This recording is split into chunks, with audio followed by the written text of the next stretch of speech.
Bonjour ou bonsoir chers auditeurs et chères auditrices de notre web radio R212, notre expert invité, Abdelghany El Arras, partage son avis et sa réflexion avec vous dans cet article intitulé « Renforcer les échanges maritimes Maroc-Afrique ».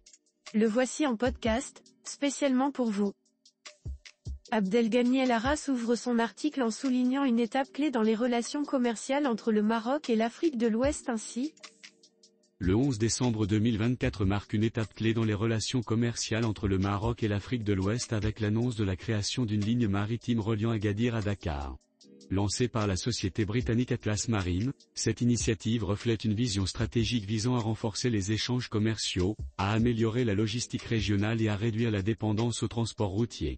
Prévue pour débuter en janvier 2025, cette ligne maritime ouvre de nouvelles perspectives pour l'intégration économique régionale et le développement des échanges intra-africains. L'expert poursuit en précisant le contexte actuel du transport routier, en mettant en évidence 3 défis majeurs. Contexte actuel du transport routier. Aujourd'hui, le transport routier est le principal moyen de transfert des produits agricoles et alimentaires marocains vers les pays d'Afrique subsaharienne. Toutefois, ce mode de transport présente des défis majeurs. 1. Délai long et imprévisible, les trajets nécessitent entre 7 et 10 jours, avec des retards fréquents dus à l'état des routes et aux formalités douanières complexes. 2.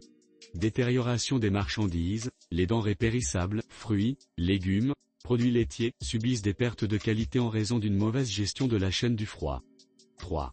Risques sécuritaires, les chauffeurs sont exposés à des vols, blocages routiers et parfois à des actes de violence. Abdelghany El Arras enrichit son analyse, en présentant les avantages prometteurs de la nouvelle ligne maritime Agadir-Dakar de la manière suivante.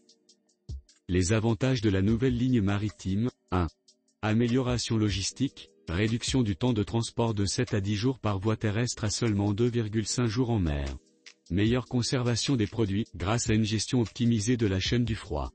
2.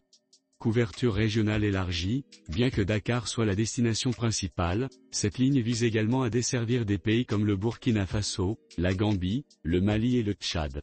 Renforcement des échanges économiques au sein de l'Afrique de l'Ouest. 3. Compétitivité accrue, réduction des pertes liées au transport et des coûts d'entretien des véhicules. Positionnement stratégique des produits agricoles marocains sur les marchés régionaux et internationaux.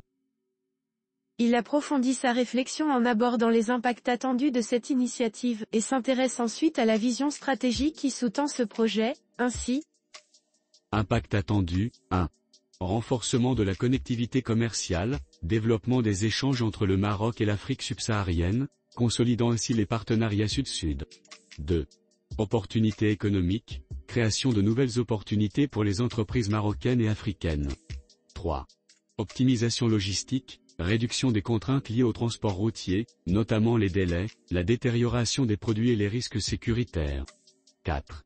Contribution écologique, diminution des émissions de gaz à effet de serre grâce à une réduction de la dépendance au transport routier. Une vision d'avenir, l'initiative de l'Atlantique et le port d'Arla Atlantique.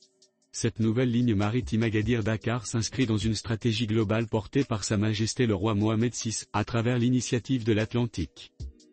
Ce projet ambitieux vise à intégrer davantage les pays sahéliens dans l'économie mondiale en leur offrant un accès direct à l'océan Atlantique via le futur port d'Arla Atlantique.